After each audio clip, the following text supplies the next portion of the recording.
Something else shiny glinted in the mild evening sun at the front of the house, snagging my attention. Usually I went in through the back door, but today curiosity had me walking around to the front. There, by the entrance, right next to V's seldom-used blue sedan, was a shiny black motorbike. I took my time perusing it, spotting the name Yamaha on the side. Holding onto the straps of my school bag, I turned to go inside and was assaulted by a plume of smoke. A young man leaned against the house, one booted foot resting on the brick as he watched me. I swallowed and took him in. He was dressed head to toe in black, which showcased his startlingly green eyes. His hair was dark, his expression inscrutable. He was undoubtedly an interesting specimen to appear in my world. I'd never been particularly confident around boys, or men for that matter. And in that moment, I just about lost the ability to speak. I was blushing too, just because he was looking at me. "So, you're the ward," he said, lifting his cigarette to his mouth and taking a drag. I stared at him for several seconds before finally finding some words. Well, one word.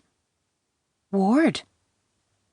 "My big sister's little obligation," he elaborated, and the penny finally dropped. "You're V's brother?" He laughed, but there was something missing from it. "Not what you expected?" "You don't look alike." "I take after my dad," he said flatly, as he flicked the cigarette butt to the ground and stubbed it out with his boot. Now he looked at me again, but this time it was slower. His eyes started at my feet and travelled all the way up until finally arriving at my face. I quirked an eyebrow and repeated his own words back at him, only mine were whispered. "Not what you expected?" "No," he answered, before muttering something under his breath. The only word I could pick out was uniform. Crap, was it really that bad? I knew it had gotten tight, but I hoped it might last me until the end of the year. I was still standing there, gripping the straps of my bag firmly, when a taxi arrived, idling out on the road. The front door opened and V stepped out. Unlike most days, she'd actually made an effort to dress up nicely. Her short red hair was clean and washed, and she wore a spangled dress that made her look like a flapper from the 1920s. I hadn't seen her look so polished since Dad was alive. "I see you've met Estella," she said, with a hint of disapproval, as her gaze landed on me. "We're going out. Irene left early today, so you'll need to keep an eye on Sylvia. Her catheter needs changing," she said, and I nodded, internalizing my grimace.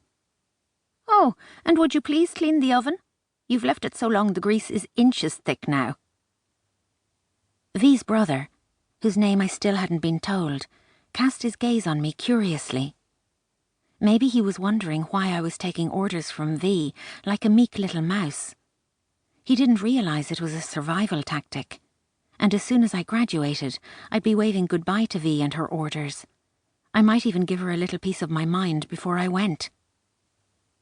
"Nice to meet you, Estella," he said, eyeing me again as V strode towards the waiting taxi. "I'm Noah." "Like Noah and the Ark?" I asked. Ugh, why did I say that? He laughed once more, and again there was something missing. "Yeah, except I wouldn't waste my time saving the animals." V barked a laugh as she slid inside the car, like it was the most hilarious thing she'd ever heard. I stood there, oblivious to the joke, as Noah turned and joined her.